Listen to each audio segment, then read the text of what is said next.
toute la vie des sociétés dans lesquelles règnent les conditions modernes de production s'annonce comme une immense accumulation de spectacles.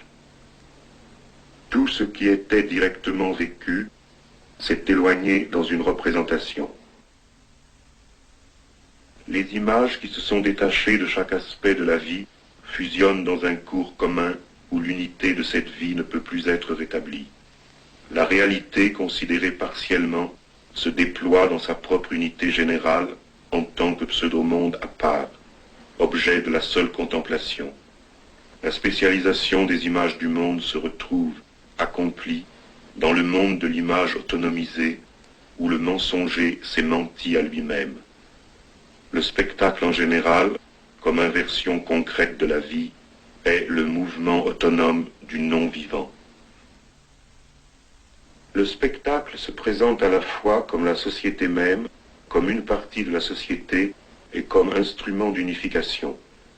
En tant que partie de la société, il est le secteur qui concentre tout regard et toute conscience. Du fait même que ce secteur est séparé, il est le lieu du regard abusé de la fausse conscience. Et l'unification qu'il accomplit n'est rien d'autre qu'un langage officiel de la séparation généralisée. Et nous avons, à la fin de ces délibérations, apprécié ce qui était positif et mis en évidence aussi qu'il restait encore beaucoup à faire. Le spectacle n'est pas un ensemble d'images, mais un rapport social entre des personnes, médiatisé par des images. Le spectacle, compris dans sa totalité, est à la fois le résultat et le projet du mode de production existant. Il n'est pas un supplément au monde réel, sa décoration surajoutée. Il est le cœur de l'irréalisme de la société réelle. Sous toutes ses formes particulières, information ou propagande, publicité ou consommation directe de divertissement, le spectacle constitue le modèle présent de la vie socialement dominante. Il est l'affirmation omniprésente du choix déjà fait dans la production et sa consommation corollaire. La séparation fait elle-même partie de l'unité du monde, de la praxis sociale globale qui s'est scindée en réalité et en image. La pratique sociale devant laquelle se pose le spectacle autonome est aussi la totalité réelle qui contient le spectacle. Mais la scission dans cette totalité la mutile au point de faire apparaître le spectacle comme son but. Dans le monde réellement renversé, le vrai est un moment du faux. Considéré selon ses propres termes, le spectacle est l'affirmation de l'apparence et l'affirmation de toute vie humaine, c'est-à-dire sociale, comme simple apparence. Mais la critique qui atteint la vérité du spectacle le découvre comme la négation visible de la vie, comme une négation de la vie qui est devenue visible.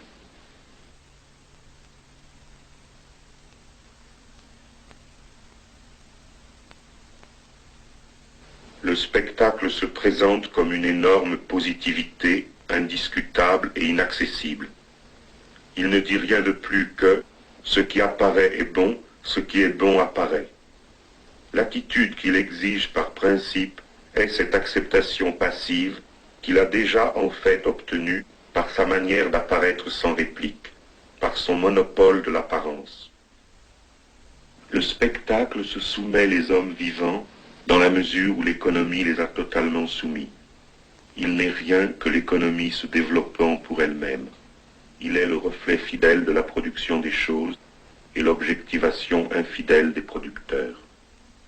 Là où le monde réel se change en simples images, les simples images deviennent des êtres réels et les motivations efficientes d'un comportement hypnotique. À mesure que la nécessité se trouve socialement rêvée, le rêve devient nécessaire. Le spectacle est le mauvais rêve de la société moderne enchaînée, qui n'exprime finalement que son désir de dormir.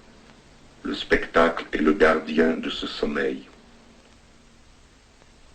Le fait que la puissance pratique de la société moderne s'est détachée d'elle-même et s'est édifié un empire indépendant dans le spectacle ne peut s'expliquer que par cet autre fait que cette pratique puissante continuait à manquer de cohésion et était demeurée en contradiction avec elle-même. C'est la plus vieille spécialisation sociale, la spécialisation du pouvoir, qui est à la racine du spectacle. Le spectacle est ainsi une activité spécialisée qui parle pour l'ensemble des autres. C'est la représentation diplomatique de la société hiérarchique devant elle-même, où toute autre parole est bannie. Le plus moderne y est aussi le plus archaïque. La scission généralisée du spectacle est inséparable de l'état moderne, c'est-à-dire de la forme générale de la scission dans la société, produit de la division du travail social et organe de la domination de classe. Dans le spectacle, une partie du monde se représente devant le monde et lui est supérieure. Le spectacle n'est que le langage commun de cette séparation. Ce qui relie les spectateurs n'est qu'un rapport irréversible au centre même qui maintient leur isolement. Le spectacle réunit le séparé, mais il le réunit en tant que séparé. Le travailleur ne se produit pas lui-même, il produit une puissance indépendante. Le succès de cette production, son abondance, revient vers le producteur comme abondance de la dépossession. Tout le temps et l'espace de son monde lui deviennent étrangers avec l'accumulation de ses produits aliénés. Les forces mêmes qui nous ont échappé se montrent à nous dans toute leur puissance. L'homme séparé de son produit, de plus en plus puissamment, produit lui-même tous les détails de son monde, et ainsi se trouve de plus en plus séparé de son monde. D'autant plus sa vie est maintenant son produit, d'autant plus il est séparé de sa vie. Le spectacle est le capital à un tel degré d'accumulation qu'il devient image.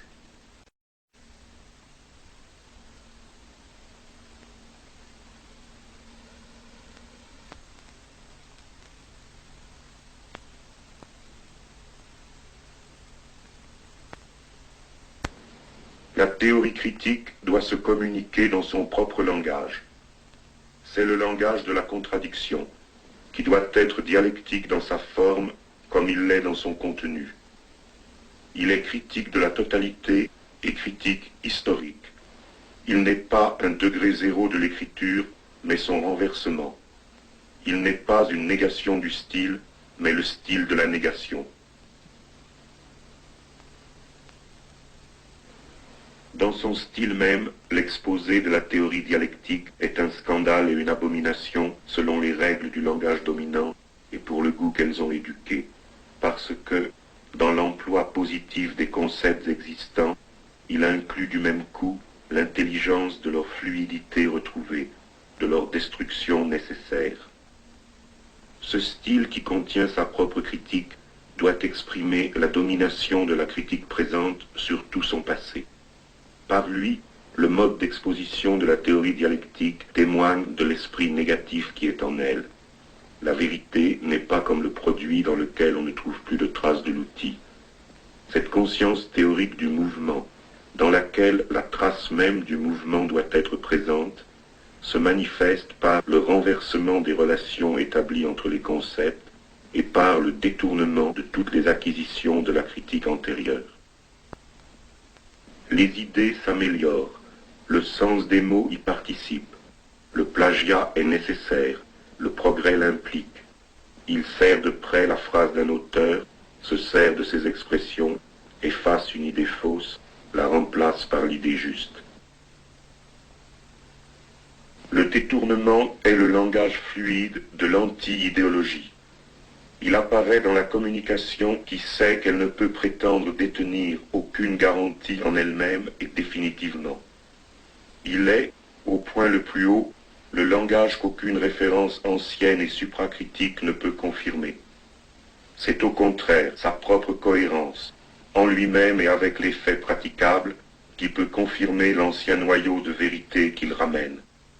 Le détournement n'a fondé sa cause sur rien d'extérieur à sa propre vérité comme critique présente. Ce qui, dans la formulation théorique, se présente ouvertement comme détourné, en démentant toute autonomie durable de la sphère du théorique exprimé, en y faisant intervenir, par cette violence, l'action qui dérange et emporte tout ordre existant, rappelle que cette existence du théorique n'est rien en elle-même, et n'a à se connaître qu'avec l'action historique, et la correction historique qui est sa véritable fidélité.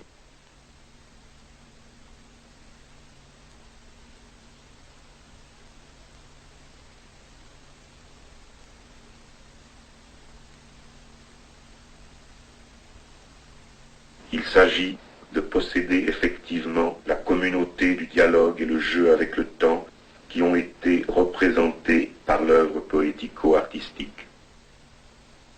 Quand l'art devenu indépendant représente son monde avec des couleurs éclatantes, un moment de la vie a vieilli, et il ne se laisse pas rajeunir avec des couleurs éclatantes. Il se laisse seulement évoquer dans le souvenir. La grandeur de l'art ne commence à paraître qu'à la retombée de la vie.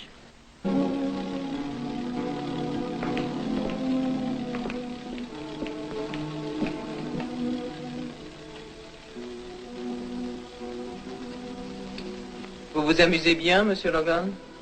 Je n'arrivais pas à dormir. Tu crois que l'alcool va t'y aider? Il m'aidera à tuer le temps, en tout cas. Et toi, qu'est-ce qui te tient éveillé? Des rêves. De mauvais rêves. J'en fais parfois, moi aussi.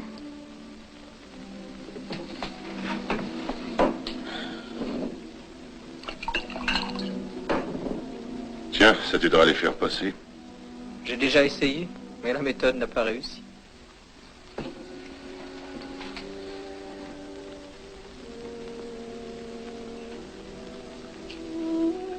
Combien d'hommes as-tu oublié?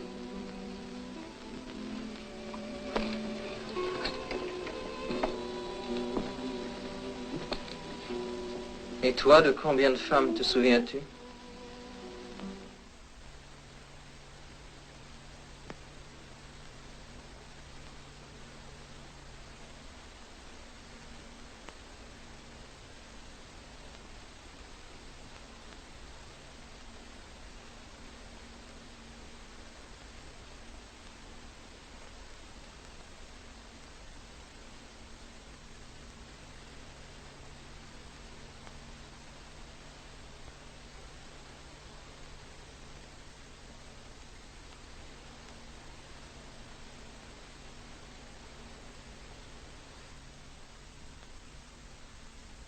La pensée de l'organisation sociale de l'apparence est elle-même obscurcie par la sous-communication généralisée qu'elle défend.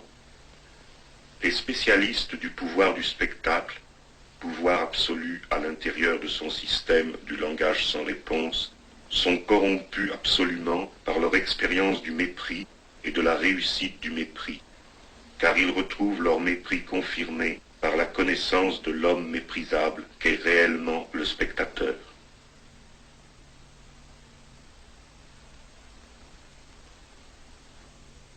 À ce mouvement essentiel du spectacle, qui consiste à reprendre en lui tout ce qui existait dans l'activité humaine à l'état fluide, pour le posséder à l'état coagulé, en tant que choses, qui sont devenues la valeur exclusive par leur formulation en négatif de la valeur vécue, nous reconnaissons notre vieil ennemi, qui sait si bien paraître au premier coup d'œil quelque chose de trivial et se comprenant de soi-même, alors qu'elle est au contraire si complexe et si pleine de subtilité métaphysique, la marchandise.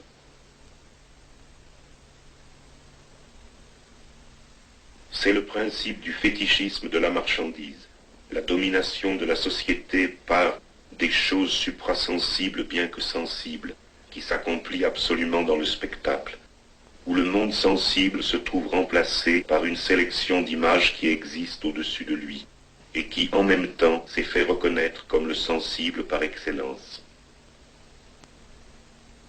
Le monde à la fois présent et absent que le spectacle fait voir est le monde de la marchandise dominant tout ce qui est vécu. Et le monde de la marchandise est ainsi montré comme il est. car son mouvement est identique à l'éloignement des hommes entre eux et vis-à-vis de leur produit global. La domination de la marchandise s'est d'abord exercée d'une manière occulte sur l'économie, qui elle-même, en tant que base matérielle de la vie sociale, restait inaperçue et incomprise, comme le familier qui n'est pas pour autant connu.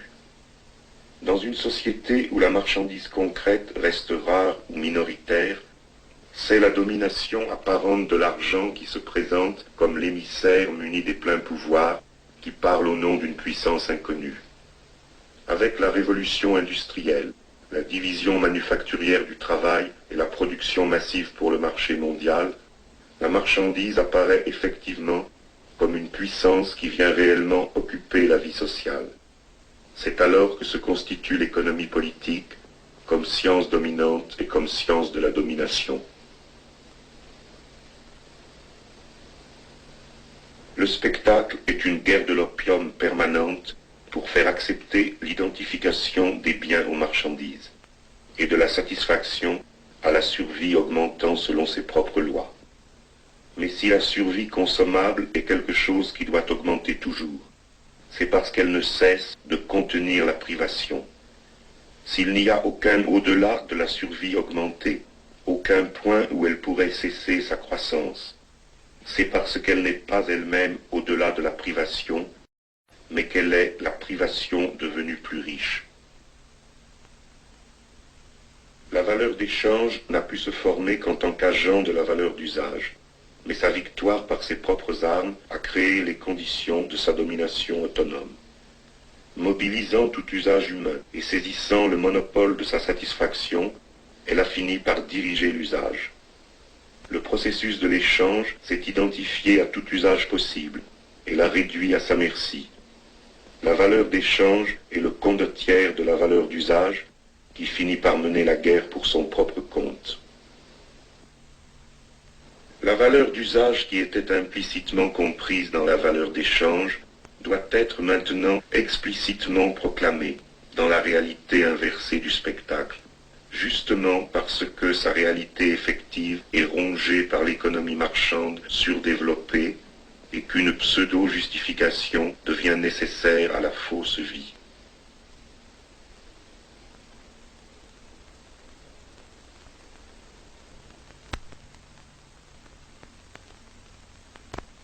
Le résultat concentré du travail social, au moment de l'abondance économique, devient apparent et soumet toute réalité à l'apparence qui est maintenant son produit. Le capital n'est plus le centre invisible qui dirige le mode de production. Son accumulation l'étale jusqu'à la périphérie sous forme d'objets sensibles.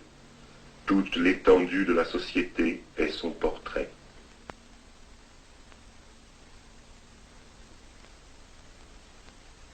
Le spectacle, comme la société moderne, est à la fois uni et divisé. Comme elle, il édifie son unité sur le déchirement. Mais la contradiction, quand elle émerge dans le spectacle, est à son tour contredite par un renversement de son sens, de sorte que la division montrée est unitaire, alors que l'unité montrée est divisée. C'est la lutte de pouvoirs qui se sont constitués pour la gestion du même système socio-économique qui se déploie comme la contradiction officielle, appartenant en fait à l'unité réelle, ceci à l'échelle mondiale aussi bien qu'à l'intérieur de chaque nation.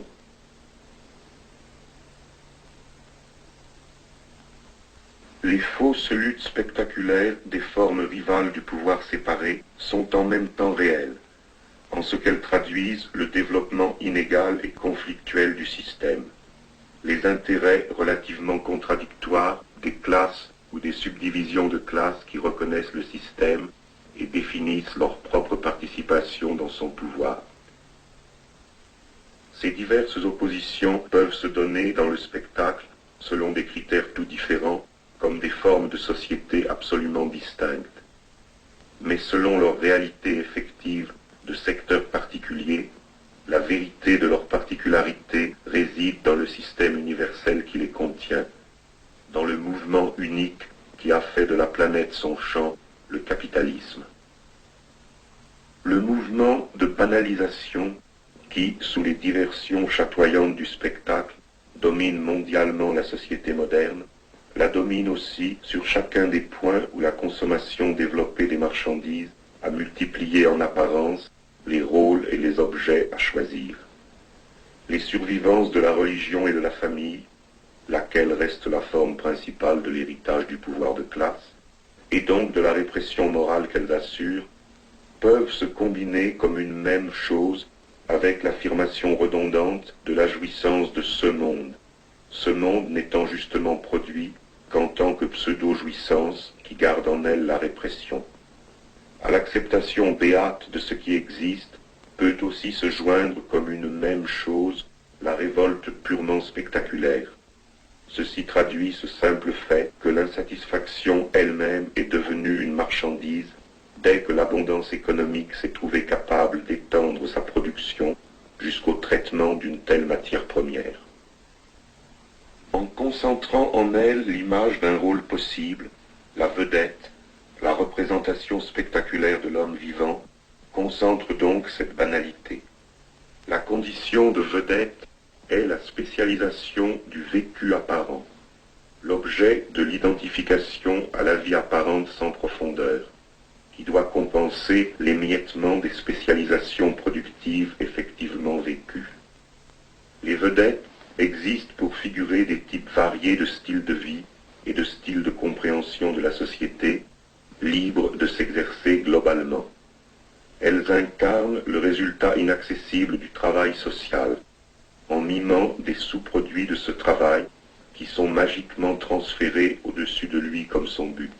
Le pouvoir et les vacances, la décision et la consommation qui sont au commencement et à la fin d'un processus indiscuté. Là, c'est le pouvoir gouvernemental qui se personnalise en pseudo-vedette. Ici, c'est la vedette de la consommation qui se fait plébisciter en tant que pseudo-pouvoir sur le vécu. Mais, de même que ces activités de la vedette ne sont pas réellement globales, elles ne sont pas variées. C'est l'unité de la misère qui se cache sous les oppositions spectaculaires. Si des formes diverses de la même aliénation se combattent sous les masques du choix total, c'est parce qu'elles sont toutes édifiées sur les contradictions réelles refoulées. Selon les nécessités du stade particulier de la misère qu'il dément et maintient, le spectacle existe sous une forme concentrée ou sous une forme diffuse. Dans les deux cas, il n'est qu'une image d'unification heureuse, environnée de désolation et d'épouvante, au centre tranquille du malheur.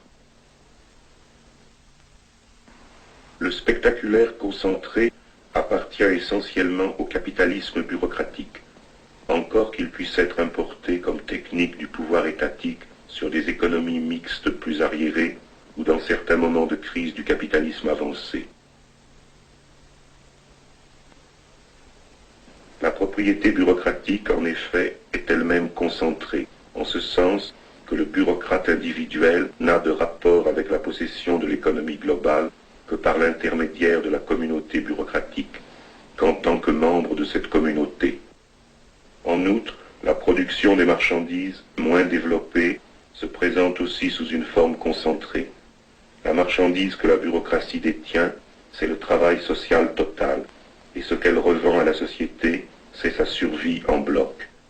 La dictature de l'économie bureaucratique ne peut laisser aux masses exploitées aucune marge notable de choix, puisqu'elle a dû tout choisir par elle-même, et que tout autre choix extérieur, qu'il concerne l'alimentation ou la musique, est donc déjà le choix de sa destruction complète. Le spectaculaire diffus accompagne l'abondance des marchandises, le développement non perturbé du capitalisme moderne. Ici, chaque marchandise prise à part est justifiée au nom de la grandeur de la production de la totalité des objets, dont le spectacle est un catalogue apologétique. Des affirmations inconciliables se poussent sur la scène du spectacle unifié de l'économie abondante, de même que différentes marchandises vedettes soutiennent simultanément leurs projets contradictoires d'aménagement de la société, où le spectacle des automobiles veut une circulation parfaite qui détruit les vieilles cités, tandis que le spectacle de la ville elle-même a besoin des quartiers musées. Donc, la satisfaction, déjà problématique, qui est réputée appartenir à la consommation de l'ensemble, est immédiatement falsifiée en ceci que le consommateur réel ne peut directement toucher qu'une succession de fragments de ce bonheur marchand, fragments d'où chaque fois la qualité prêtée à l'ensemble est évidemment absente. Chaque marchandise déterminée lutte pour elle-même, ne peut pas reconnaître les autres, prétend s'imposer partout comme si elle était la seule. Le spectacle est alors le chant épique de cet affrontement, que la chute d'aucune illusion ne pourrait conclure. Le spectacle ne chante pas les hommes et leurs armes, mais les marchandises et leurs passions. C'est dans cette lutte aveugle que chaque marchandise, en suivant sa passion, réalise en fait dans l'inconscience quelque chose de plus élevé, le devenir monde de la marchandise, qui est aussi bien le devenir marchandise du monde. Ainsi, par une ruse de la raison marchande, le particulier de la marchandise s'use en combattant, tandis que la forme marchandise va vers sa réalisation absolue. Dans l'image de l'unification heureuse de la société par la consommation, la division réelle est seulement suspendue jusqu'au prochain non-accomplissement dans le consommable. Chaque produit particulier qui doit représenter l'espoir d'un raccourci fulgurant pour accéder enfin à la terre promise de la consommation totale est présenté cérémonieusement à son tour comme la singularité décisive. Mais comme dans le cas de la diffusion instantanée des modes de prénoms, apparemment aristocratiques, qui vont se trouver portés par presque tous les individus du même âge, l'objet dont on attend un pouvoir singulier n'a pu être proposé à la dévotion des masses que parce qu'il avait été tiré à un assez grand nombre d'exemplaires pour être consommé massivement. Le caractère prestigieux de ce produit quelconque ne lui vient que d'avoir été placé un moment au centre de la vie sociale, comme le mystère révélé de la finalité de la production. L'objet qui était prestigieux dans le spectacle devient vulgaire à l'instant où il entre chez ce consommateur en même temps que chez tous les autres. Il révèle trop tard sa pauvreté essentielle, qu'il tient naturellement de la misère de sa production. Mais déjà, c'est un autre objet qui porte la justification du système et l'exigence d'être reconnu. L'imposture de la satisfaction doit se dénoncer elle-même en se remplaçant, en suivant le changement des produits et celui des conditions générales de la production. Ce qui a affirmé avec la plus parfaite impudence sa propre excellence définitive change pourtant, dans le spectacle diffus, mais aussi dans le spectacle concentré, et c'est le système seul qui doit continuer. Staline, comme la marchandise démodée, sont dénoncés par ceux-là même qui les ont imposés. Chaque nouveau mensonge de la publicité est aussi l'aveu de son mensonge précédent. Chaque écroulement d'une figure du pouvoir totalitaire révèle la communauté illusoire qui l'approuvait unanimement et qui n'était qu'un agglomérat de solitude sans illusion. Ce que le spectacle donne comme perpétuel est fondé sur le changement et doit changer avec sa base. Le spectacle est absolument dogmatique et en même temps ne peut aboutir réellement à aucun dogme solide. Rien ne s'arrête pour lui. C'est l'état qui lui est naturel et toutefois le plus contraire à son inclination. L'unité irréelle que proclame le spectacle est le masque de la division de classe sur laquelle repose l'unité réelle du mode de production capitaliste. Ce qui oblige les producteurs à participer à l'édification du monde est aussi ce qui les en écarte. Ce qui met en relation les hommes affranchis de leurs limitations locales et nationales est aussi ce qui les éloigne. Ce qui oblige à l'approfondissement du rationnel est aussi ce qui nourrit l'irrationnel de l'exploitation hiérarchique et de la répression. Ce qui fait le pouvoir abstrait de la société fait sa non-liberté concrète.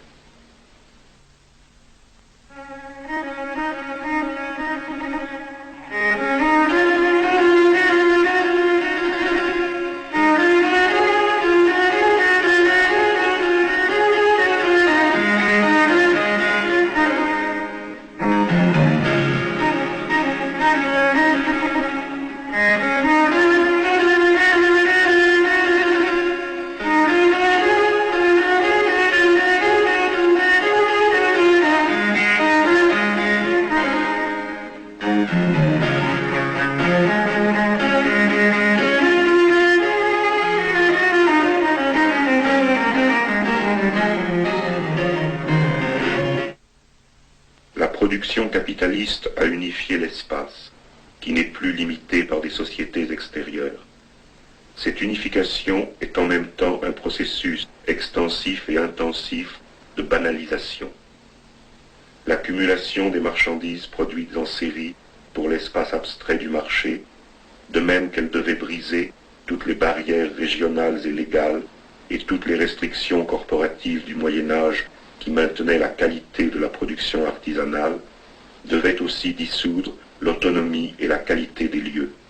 Cette puissance d'homogénéisation est la grosse artillerie qui a fait tomber toutes les murailles de Chine. C'est pour devenir toujours plus identique à lui-même, pour se rapprocher au mieux de la monotonie immobile, que l'espace libre de la marchandise est désormais à tout instant modifié et reconstruit. Cette société qui supprime la distance géographique recueille intérieurement la distance en tant que séparation spectaculaire. Sous-produit de la circulation des marchandises, la circulation humaine considérée comme une consommation, le tourisme, se ramène fondamentalement au loisir d'aller voir ce qui est devenu banal. L'aménagement économique de la fréquentation de lieux différents est déjà par lui-même la garantie de leur équivalence. La même modernisation qui a retiré du voyage le temps lui a aussi retiré la réalité de l'espace.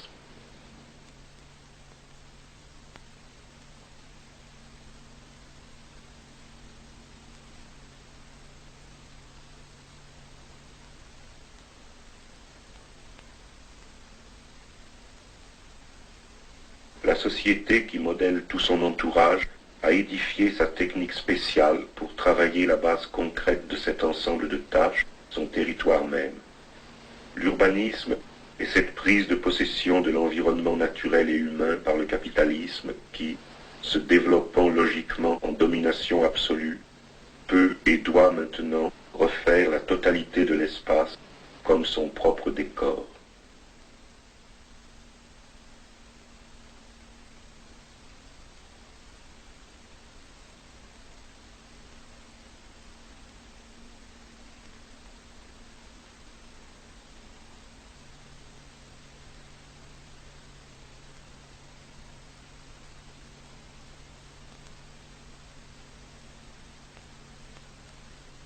Si toutes les forces techniques de l'économie capitaliste doivent être comprises comme opérant des séparations, dans le cas de l'urbanisme, on a affaire à l'équipement de leur base générale, au traitement du sol qui convient à leur déploiement, à la technique même de la séparation. Pour la première fois, une architecture nouvelle, qui à chaque époque antérieure était réservée à la satisfaction des classes dominantes, se trouve directement destinée aux pauvres. La misère formelle et l'extension gigantesque de cette nouvelle expérience d'habitat proviennent ensemble de son caractère de masse, qui est impliqué à la fois par sa destination et par les conditions modernes de construction. La décision autoritaire, qui aménage abstraitement le territoire en territoire de l'abstraction, est évidemment au centre de ces conditions modernes de construction. Le seuil franchi dans la croissance du pouvoir matériel de la société et le retard de la domination consciente de ce pouvoir sont étalés dans l'urbanisme.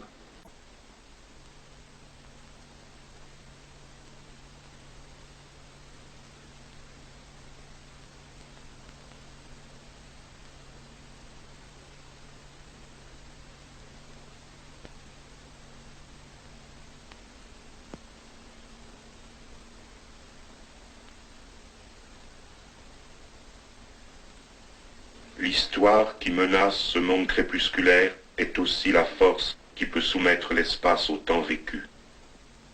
La révolution prolétarienne est cette critique de la géographie humaine, à travers laquelle les individus et les communautés ont à construire les sites et les événements, correspondant à l'appropriation, non plus seulement de leur travail, mais de leur histoire totale. Dans cet espace mouvant du jeu et des variations librement choisies des règles du jeu, l'autonomie du lieu peut se retrouver, sans réintroduire un attachement exclusif au sol, et par là ramener la réalité du voyage, et de la vie comprise comme un voyage ayant en lui-même tout son sens.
Prenez-vous, monsieur? Un whisky.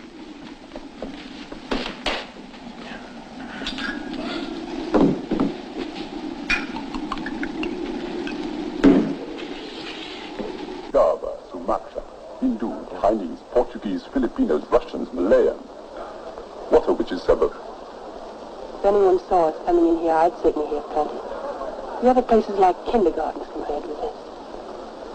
And they're all so incredibly evil. I didn't think such a place existed, except in my own imagination. There's a ghastly familiarity, like a half-remembered dream. Anything could happen here. Any moment. Le temps de la production, le temps marchandise, est une accumulation infinie d'intervalles équivalents. C'est l'abstraction du temps irréversible, dont tous les segments doivent prouver sur le chronomètre leur seule égalité quantitative. Ce temps est, dans toute sa réalité effective, ce qu'il est dans son caractère échangeable. Le temps général du non-développement humain existe aussi sous l'aspect complémentaire d'un temps consommable, qui retourne vers la vie quotidienne de la société, à partir de cette production déterminée, comme un temps pseudo-cyclique. Le temps pseudo-cyclique est celui de la consommation de la survie économique moderne, la survie augmentée, où le vécu quotidien reste privé de décision et soumis non plus à l'ordre naturel, mais à la pseudo-nature développée dans le travail aliéné. Et donc ce temps retrouve tout naturellement le vieux rythme cyclique qui réglait la survie des sociétés pré-industrielles. Le temps pseudo-cyclique, à la fois, prend appui sur les traces naturelles du temps cyclique et en compose de nouvelles combinaisons homologues. Le jour et la nuit, le travail et le repos hebdomadaires, le retour des périodes de vacances.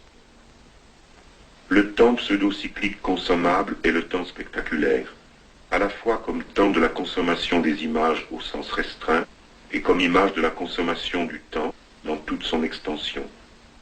Le temps de la consommation des images, médium de toutes les marchandises, est inséparablement le champ où s'exercent pleinement les instruments du spectacle et le but que ceux-ci présentent globalement comme lieu et comme figure centrale de toutes les consommations particulières.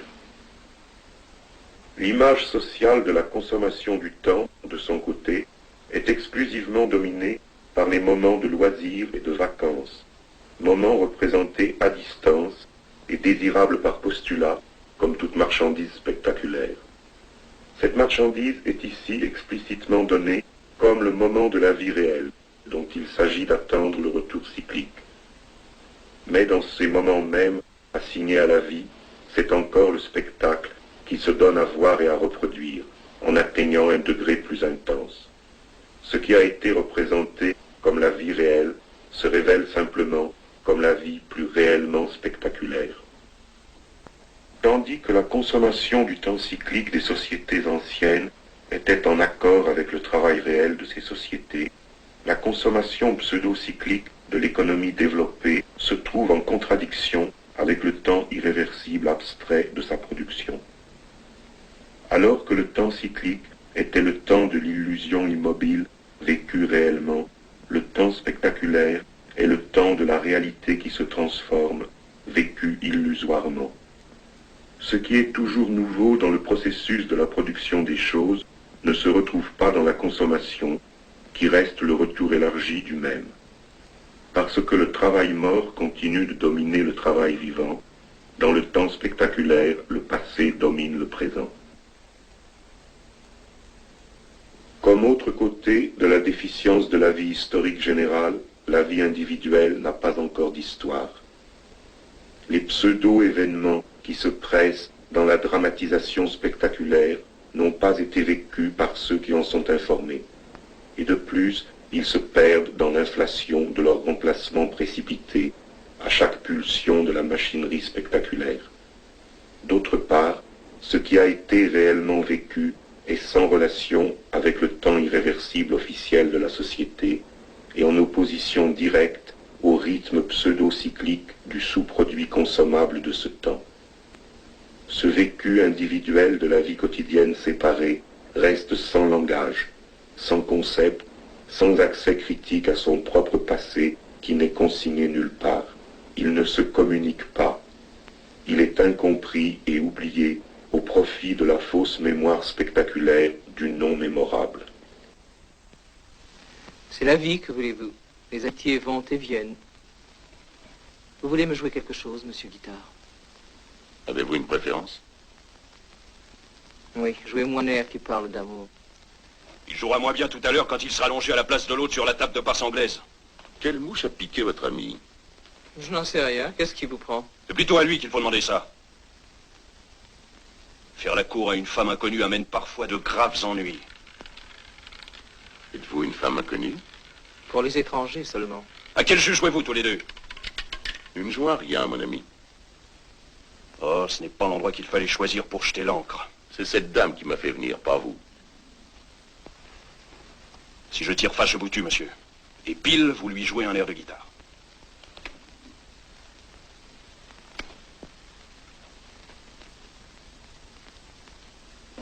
Jouez-moi quelque chose.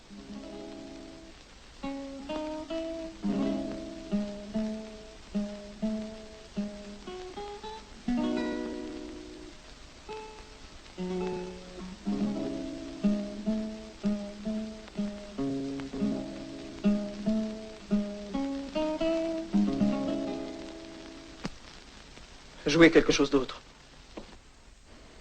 Le spectacle, comme organisation sociale présente de la paralysie de l'histoire et de la mémoire, de l'abandon de l'histoire qui s'érige sur la base du temps historique, est la fausse conscience du temps.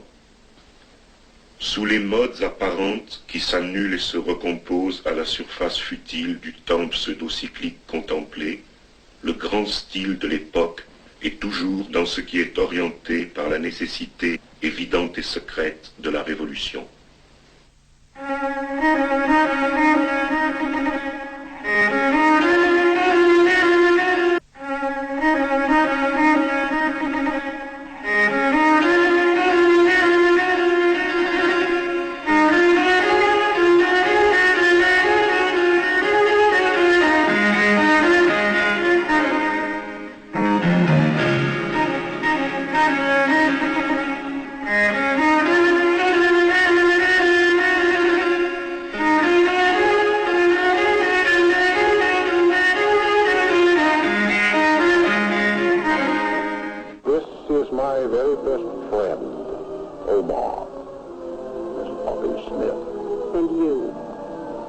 Are you an Egyptian, Comprador? No, I'm a doctor.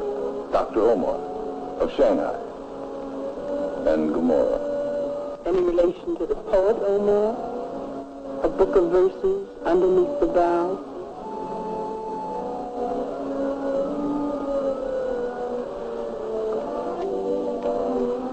A loaf of bread, a jug of wine, and thou beside me singing in the wilderness. You said Dr. Omar. Doctor of what? Doctor of nothing, Miss Smith. It sounds important and hurts no one, unlike most doctors.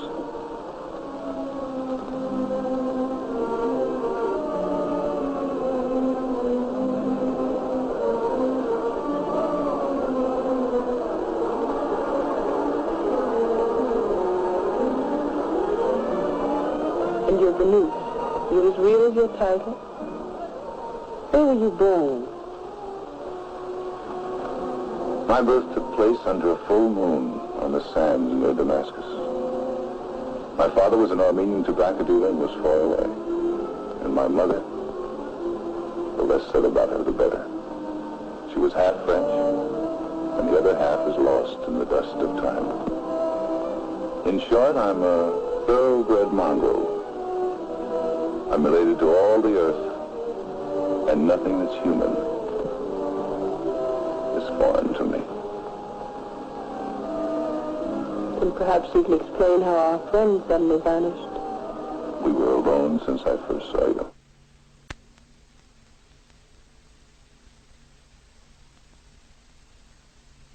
Le raisonnement sur l'histoire est inséparablement raisonnement sur le pouvoir. La Grèce a été ce moment où le pouvoir et son changement se discutent et se comprennent, la démocratie des maîtres de la société. Là était l'inverse des conditions connues par l'État despotique, où le pouvoir ne règle jamais ses comptes qu'avec lui-même, dans l'inaccessible obscurité de son point le plus concentré, par la révolution de palais, que la réussite ou l'échec mettent également hors de discussion.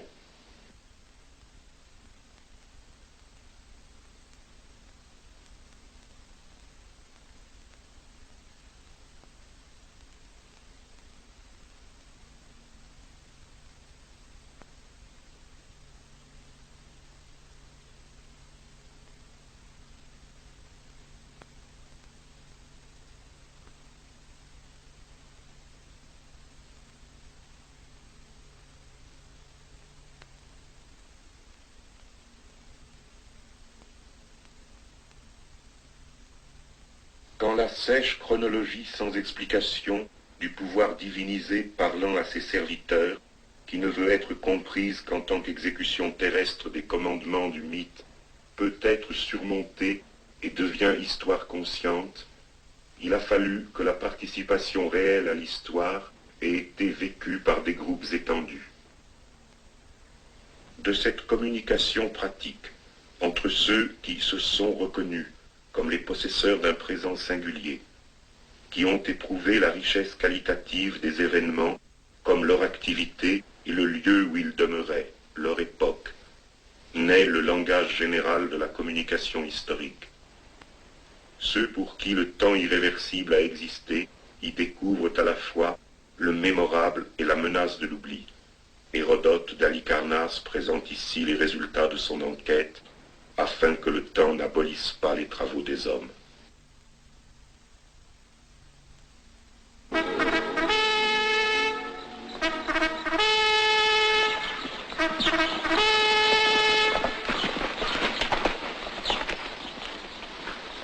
Bonsoir, York. Bonsoir, mon général. Si nous prenions un peu de café, tenez-vous prêt pour une campagne d'hiver. Et plus longue encore si c'est nécessaire. Ça fait longtemps que j'espère recevoir cet ordre. Bien sûr, je n'ai rien entendu. Bien sûr, Kirby.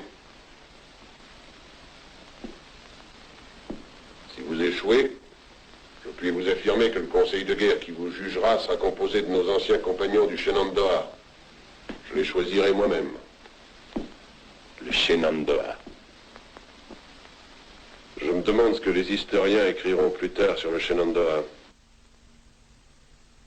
La victoire de la bourgeoisie est la victoire du temps profondément historique, parce qu'il est le temps de la production économique qui transforme la société en permanence et de fond en comble. Aussi longtemps que la production agraire demeure le travail principal, le temps cyclique qui demeure présent au fond de la société nourrit les forces coalisées de la tradition qui vont freiner le mouvement. Mais le temps irréversible de l'économie bourgeoise extirpe ses survivances dans toute l'étendue du monde.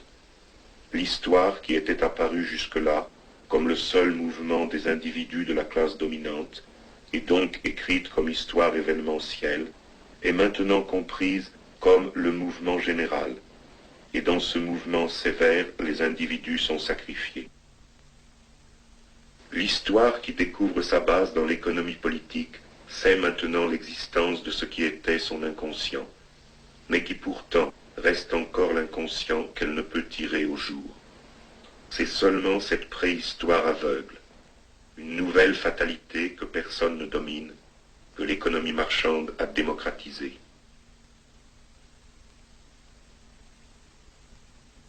Ainsi la bourgeoisie a fait connaître et a imposé à la société un temps historique irréversible, mais lui en refuse l'usage.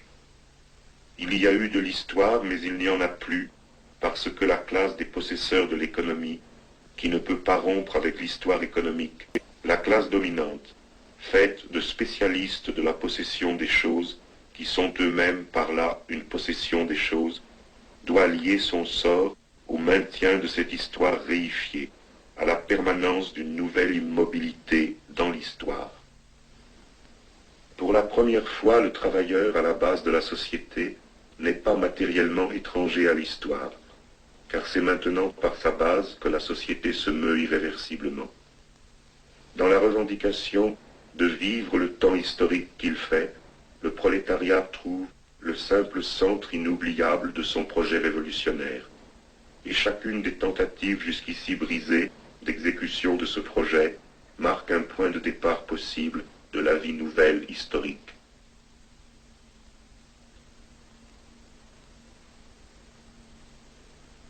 Avec le développement du capitalisme, le temps irréversible est unifié mondialement. L'histoire universelle devient une réalité, car le monde entier est rassemblé sous le développement de ce temps. Mais cette histoire, qui partout à la fois est la même, n'est encore que le refus intra-historique de l'histoire.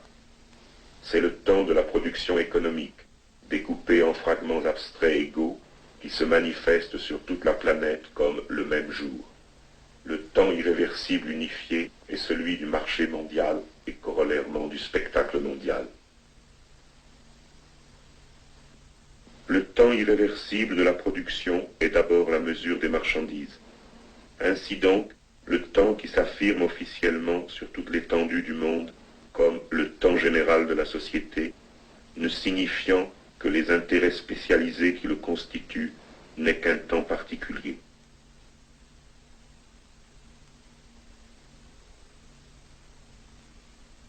Comme un même courant se développent les luttes de classe de la longue époque révolutionnaire inaugurée par l'ascension de la bourgeoisie et la pensée de l'histoire, la dialectique, la pensée qui ne s'arrête plus à la recherche du sens de l'étant, mais s'élève à la connaissance de la dissolution de tout ce qui est, et dans le mouvement dissout toute séparation.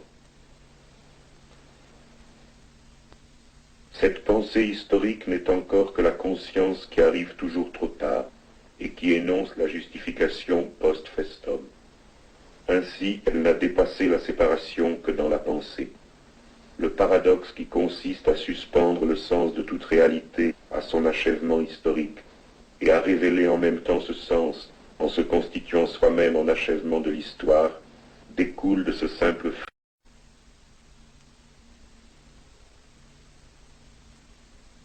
Comme un même courant se développent les luttes de classe de la longue époque révolutionnaire inaugurée par l'ascension de la bourgeoisie et la pensée de l'histoire, la dialectique, la pensée qui ne s'arrête plus à la recherche du sens de l'étant, mais s'élève à la connaissance de la dissolution de tout ce qui est, et dans le mouvement dissout toute séparation. Cette pensée historique n'est encore que la conscience qui arrive toujours trop tard et qui énonce la justification post festum. Ainsi, elle n'a dépassé la séparation que dans la pensée. Le paradoxe qui consiste à suspendre le sens de toute réalité à son achèvement historique et à révéler en même temps ce sens en se constituant soi-même en achèvement de l'histoire, découle de ce simple fait que le penseur des révolutions bourgeoises des XVIIe et XVIIIe siècles n'a cherché dans sa philosophie que la réconciliation avec leurs résultats. Вставай, проклятием заклейменный, весь мир голодных и рабов, теперь до саду возмущенный, сердце вольных и братов.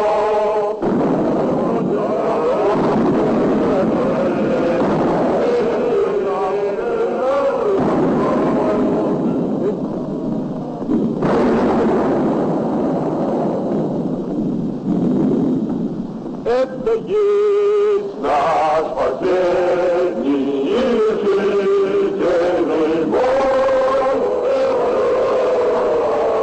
Quand le prolétariat manifeste par sa propre existence en acte que cette pensée de l'histoire ne s'est pas oubliée, le démenti de la conclusion est aussi bien la confirmation de la méthode. Le défaut dans la théorie de Marx est naturellement le défaut de la lutte révolutionnaire du prolétariat de son époque. La classe ouvrière n'a pas décrété la révolution en permanence dans l'Allemagne de 1848. La Commune a été vaincue dans l'isolement. La théorie révolutionnaire ne peut donc pas encore atteindre sa propre existence totale. Toute l'insuffisance théorique dans la défense scientifique de la révolution prolétarienne peut être ramenée, pour le contenu aussi bien que pour la forme de l'exposé, à une identification du prolétariat à la bourgeoisie du point de vue de la saisie révolutionnaire du pouvoir. General Goltz, from Jordan? Yes, read it. What?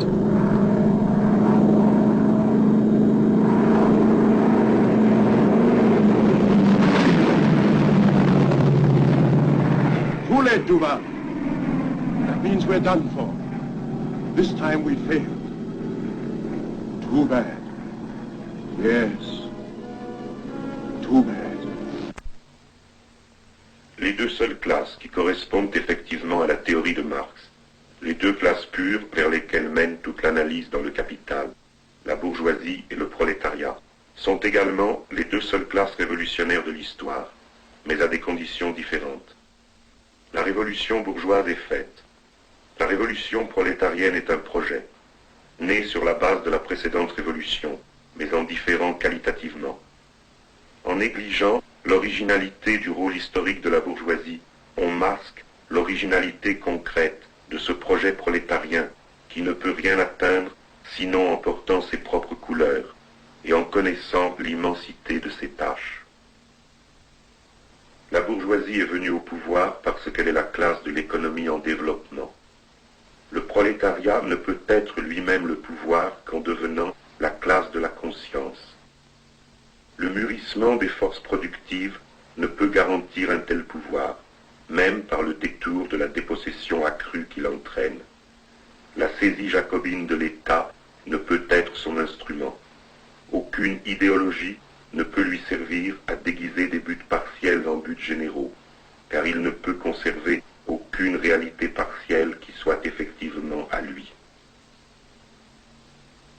Cette aliénation idéologique de la théorie ne peut plus alors reconnaître la vérification pratique de la pensée historique unitaire qu'elle a trahie, quand une telle vérification surgit dans la lutte spontanée des ouvriers.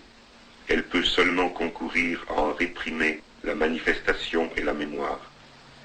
Cependant, ces formes historiques apparues dans la lutte sont justement le milieu pratique qui manquait à la théorie pour qu'elle soit vraie.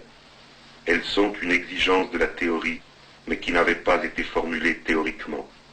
Le soviet n'était pas une découverte de la théorie, et déjà, la plus haute vérité théorique de l'Association internationale des travailleurs était sa propre existence en pratique.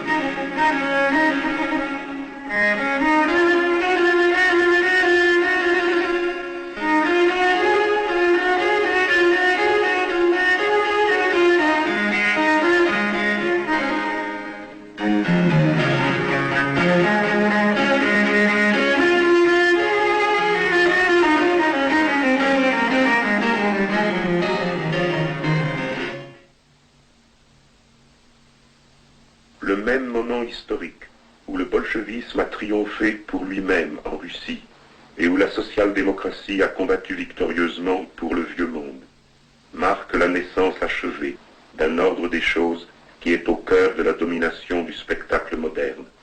La représentation ouvrière s'est opposée radicalement à la classe.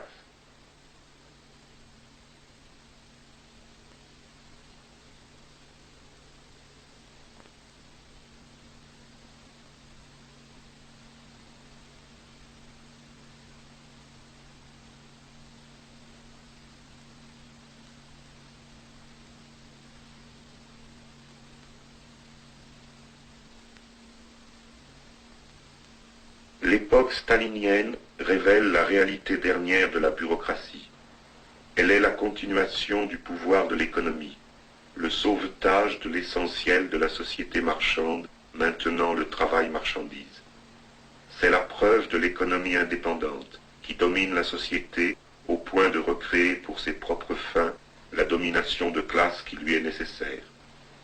Ce qui revient à dire que la bourgeoisie a créé une puissance autonome qui, tant que subsiste cette autonomie, peut aller jusqu'à se passer d'une bourgeoisie. La bureaucratie totalitaire n'est pas la dernière classe propriétaire de l'histoire au sens de Bruno Rizzi, mais seulement une classe dominante de substitution pour l'économie marchande. La propriété capitaliste défaillante est remplacée par un sous-produit simplifié, moins diversifié, concentré en propriété collective de la classe bureaucratique. Cette forme sous-développée de classe dominante est aussi l'expression du sous-développement économique et n'a d'autre perspective que rattraper le retard de ce développement en certaines régions du monde. C'est le parti ouvrier, organisé selon le modèle bourgeois de la séparation, qui a fourni le cadre hiérarchique étatique à cette édition supplémentaire de la classe dominante. La classe idéologique totalitaire au pouvoir est le pouvoir d'un monde renversé. Plus elle est forte, plus elle affirme qu'elle n'existe pas, et sa force lui sert d'abord à affirmer son inexistence.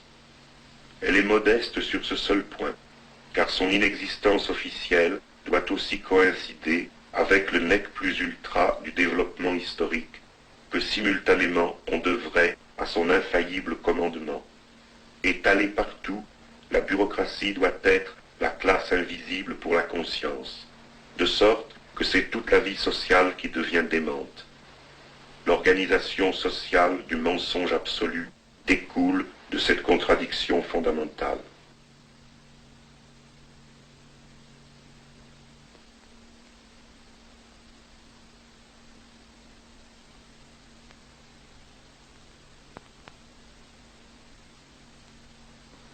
Le stalinisme fut le règne de la terreur dans la classe bureaucratique elle-même.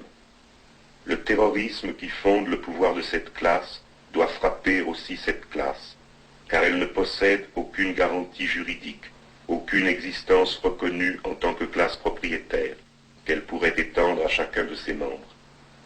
Sa propriété réelle est dissimulée, et elle n'est devenue propriétaire que par la voie de la fausse conscience. La fausse conscience ne maintient son pouvoir absolu que par la terreur absolue, où tout vrai motif finit par se perdre. Les membres de la classe bureaucratique au pouvoir n'ont le droit sur la société que collectivement, en tant que participants à un mensonge fondamental. Il faut qu'ils jouent le rôle du prolétariat dirigeant une société socialiste, qu'ils soient les acteurs fidèles au texte de l'infidélité idéologique. Mais la participation effective à cet être mensonger doit se voir elle-même reconnue comme une participation véridique. Aucun bureaucrate ne peut soutenir individuellement son droit au pouvoir, car prouver qu'il est un prolétaire socialiste serait se manifester comme le contraire d'un bureaucrate, et prouver qu'il est un bureaucrate est impossible, puisque la vérité officielle de la bureaucratie est de ne pas être. Ainsi, chaque bureaucrate est dans la dépendance absolue d'une garantie centrale de l'idéologie, qui reconnaît une participation collective à son pouvoir socialiste de tous les bureaucrates qu'elle n'anéantit pas. Si les bureaucrates pris ensemble décident de tout, La cohésion de leur propre classe ne peut être assurée que par la concentration de leur pouvoir terroriste en une seule personne. Dans cette personne réside la seule vérité pratique du mensonge au pouvoir, la fixation indiscutable de sa frontière toujours rectifiée. Staline décide sans appel qui est finalement bureaucrate possédant, c'est-à-dire qui doit être appelé prolétaire au pouvoir ou bien traître à la solde du Mikado et de Wall Street. Les atomes bureaucratiques ne trouvent l'essence commune de leurs droits que dans la personne de Staline.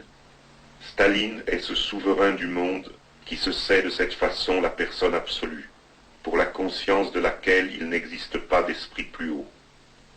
Le souverain du monde possède la conscience effective de ce qu'il est, la puissance universelle de l'effectivité, dans la violence destructrice qu'il exerce contre le soi de ses sujets lui faisant contraste.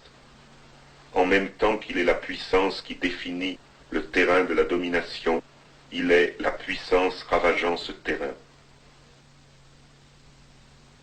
Das ist das Lied von der roten Fahne, die den brennenden Morgen verkündet, die über Länder und Ozeane aller bedrängten Herzen entzündet. Einmal, nach all den Stürmen, wenn sich die Blutnacht erhellt, rauscht sie von allen Türmen einer eroberten Welt.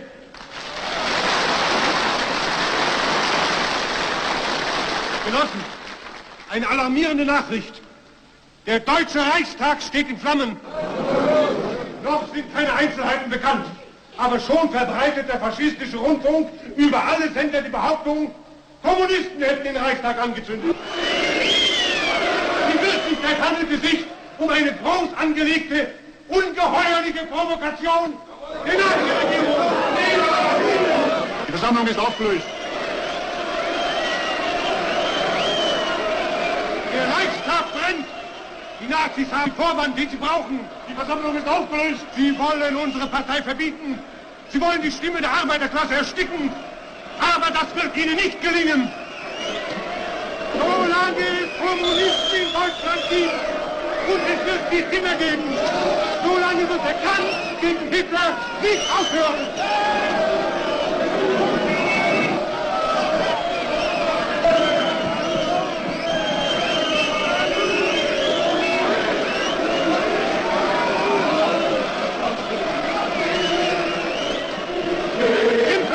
Für den Frieden aller Völker, den Hitlergenossen.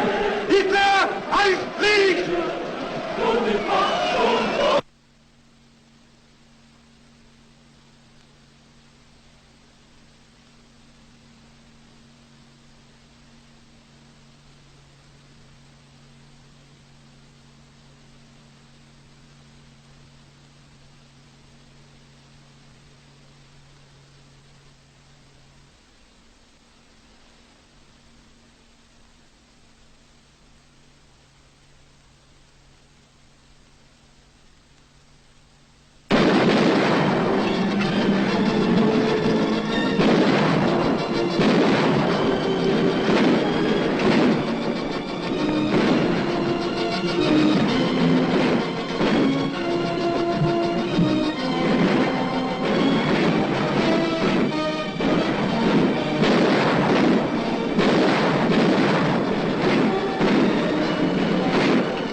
Quand le prolétariat découvre que sa propre force extériorisée concourt au renforcement permanent de la société capitaliste, non plus seulement sous la forme de son travail, mais aussi sous la forme des syndicats, des partis ou de la puissance étatique qu'il avait constituée pour s'émanciper, il découvre aussi par l'expérience historique concrète qu'il est la classe totalement ennemie de toute extériorisation figée et de toute spécialisation du pouvoir. Il porte la révolution qui ne peut rien laisser à l'extérieur d'elle-même, l'exigence de la domination permanente du présent sur le passé et la critique totale de la séparation. Et c'est cela dont il doit trouver la forme adéquate dans l'action. Aucune amélioration quantitative de sa misère, aucune illusion d'intégration hiérarchique ne sont un remède durable à son insatisfaction, car le prolétariat ne peut se reconnaître véridiquement dans un tort particulier qu'il aurait subi, ni donc dans la réparation d'un tort particulier, ni d'un grand nombre de ses torts, mais seulement dans le tort absolu d'être rejeté en marge de la vie.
Aux nouveaux signes de négation, incompris et falsifiés par l'aménagement spectaculaire, qui se multiplient dans les pays les plus avancés économiquement, on peut déjà tirer cette conclusion qu'une nouvelle époque s'est ouverte. Après la première tentative de subversion ouvrière, c'est maintenant l'abondance capitaliste qui a échoué.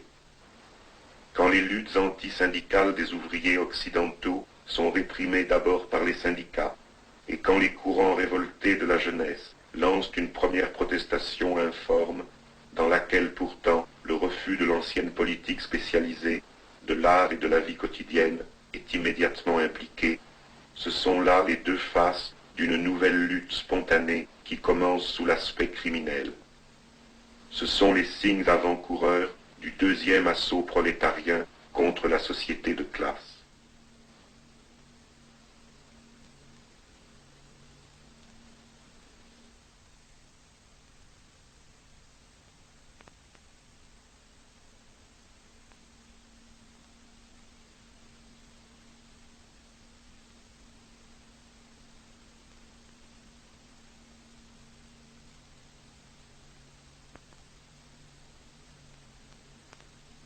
You must remember me. I never remember pretty women. It's so expensive. But my Japanese cameras. I can't help you. Van Straten, has he got a new boat? This is not about business, Mr. Tadeusz. We just want you to do us a favor. I never do favors.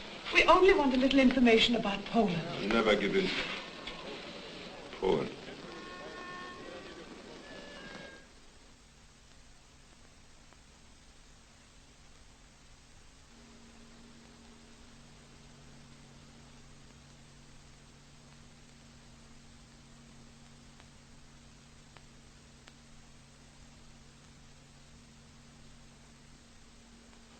Quand la réalisation toujours plus poussée de l'aliénation capitaliste à tous les niveaux, en rendant toujours plus difficile aux travailleurs de reconnaître et de nommer leur propre misère, les place dans l'alternative de refuser la totalité de leur misère ou rien, l'organisation révolutionnaire a dû apprendre qu'elle ne peut plus combattre l'aliénation sous des formes aliénées. Le développement même de la société de classe jusqu'à l'organisation spectaculaire de la non-vie, mène donc le projet révolutionnaire à devenir visiblement ce qu'il était déjà essentiellement. La théorie révolutionnaire est maintenant ennemie de toute idéologie révolutionnaire, et elle sait qu'elle l'est.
7e, Michigan. En avant. Au trot. En avant. Au galop. En avant. Chargez.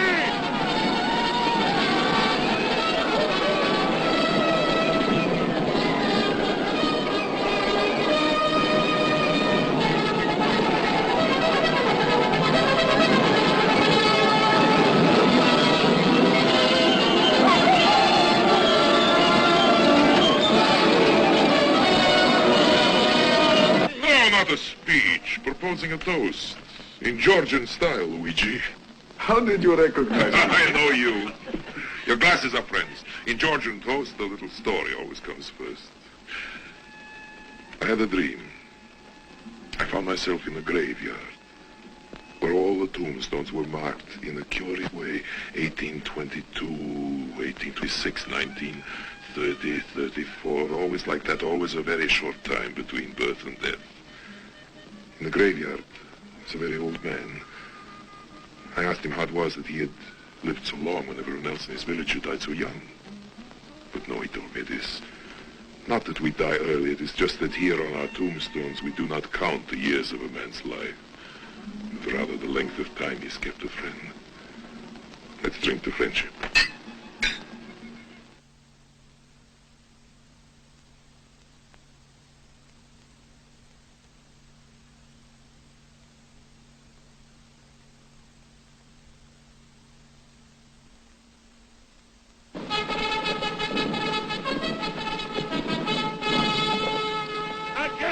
Michigan, en avant.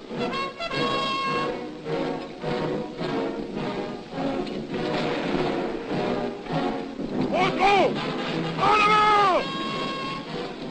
Au galop. En avant. Chargez.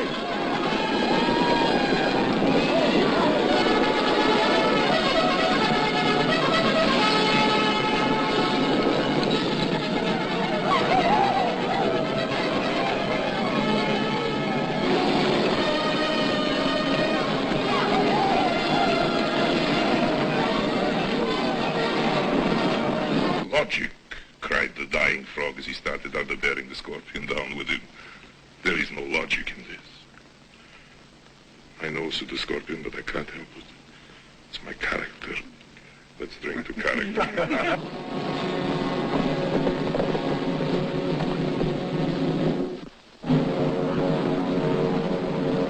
Allons-y, Milfo! On y, Michigan! Chargez!